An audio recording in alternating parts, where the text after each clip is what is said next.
Okay, now that we have a handle on how IT works, fundamentally, this begs the question, how did we even get here? It seems like a massive leap from, I don't know, counting beads to the kind of smart systems diagnosing diseases today. It's been quite a ride, hasn't it? It really, really has.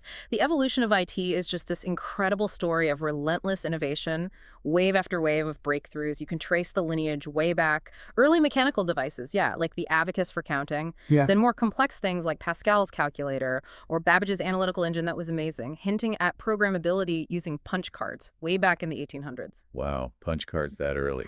Yeah. Then you jump to the mid-20th century.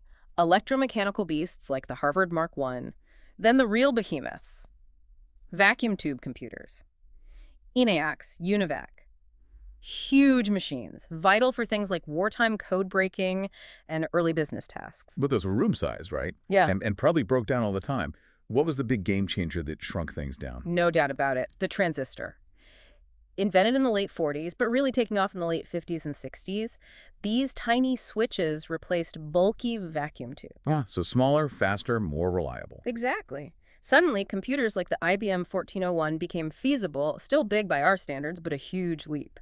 Then came integrated circuits, putting multiple transistors onto a single silicon chip. The microchip. That's the one. Think Intel 4004, the first microprocessor. This ability to mass-produce computing power on tiny chips, that was the explosion point. It paved the way for mainframes, then smaller mini-computers, and eventually computers that could sit on a desk. The key takeaway: miniaturization was the key to unlocking power and accessibility.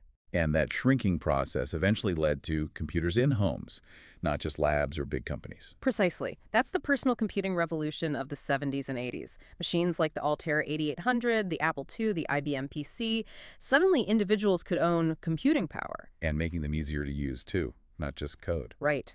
The development of the graphical user interface, the GUI, think Windows, icons, a mouse made computers far more approachable for everyday people. No more just typing obscure commands. Then connecting them all, the internet age. Starting with ARPANET in the 60s and 70s, exploding with the World Wide Web in the 90s, search engines like Google, suddenly information and communication became global and near instantaneous. And now? Well, now it feels like IT is just everywhere. In our pockets, in the cloud. That's the mobile and cloud era we're living in now. Really took off in the 2000s and 2010s. Smartphones like the iPhone put powerful computers in everyone's hands. Cloud services like Amazon Web Services, AWS, meant you didn't even need the physical hardware yourself. You could rent computing power, storage, software over the internet. Software as a service, infrastructure as a service, all that stuff. Exactly. SaaS, IaaS, PaaS. And where are we heading? The current wave is AI, artificial intelligence, machines that learn. The Internet of Things, IoT, connecting everyday objects from your fitness tracker to critical hospital equipment. And looking further out, quantum computing, which could solve problems currently impossible for even the fastest supercomputers. It's almost dizzying. If you had to boil it down beyond specific devices, what were the underlying currents driving this incredible pace? I'd point to three continuous parallel revolutions. First, storage evolution. Think about it.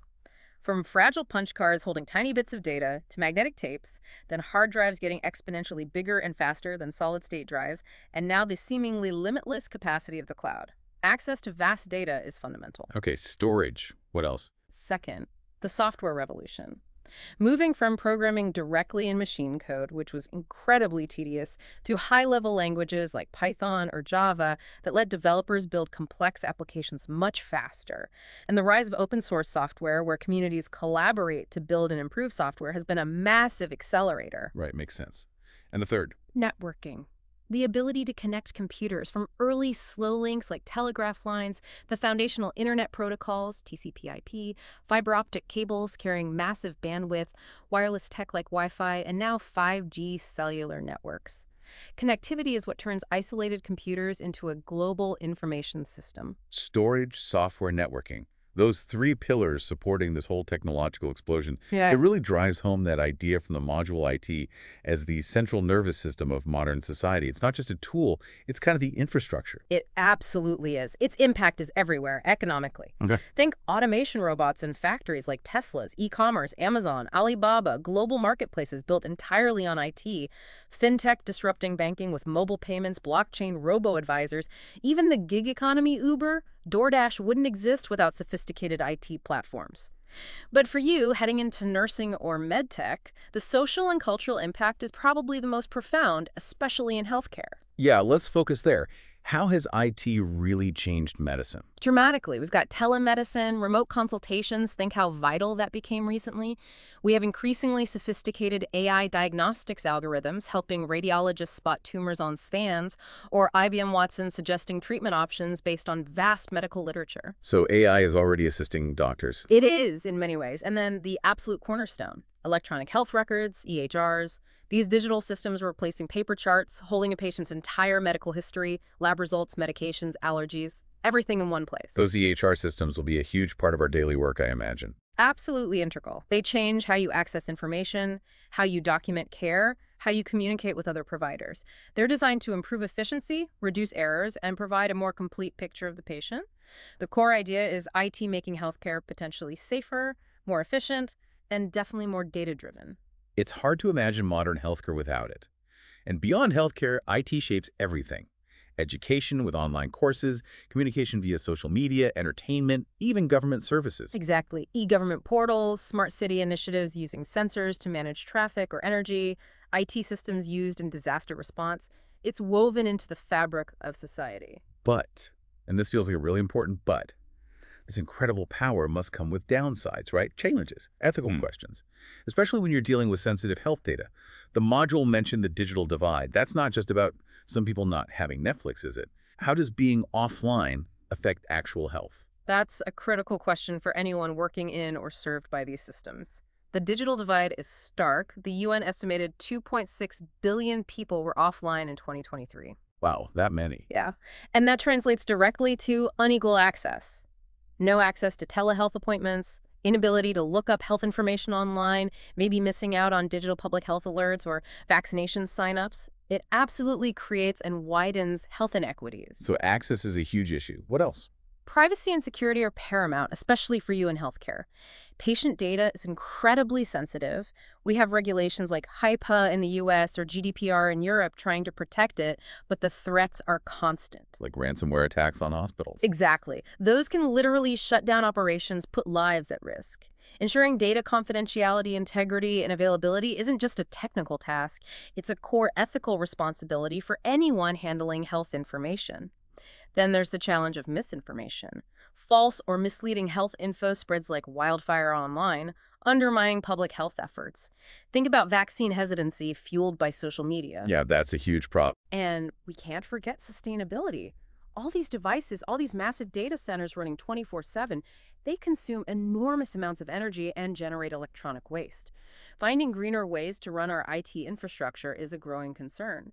As future healthcare professionals, being aware of these issues, access, privacy, security, misinformation, sustainability, is just as vital as knowing how to use the technology itself.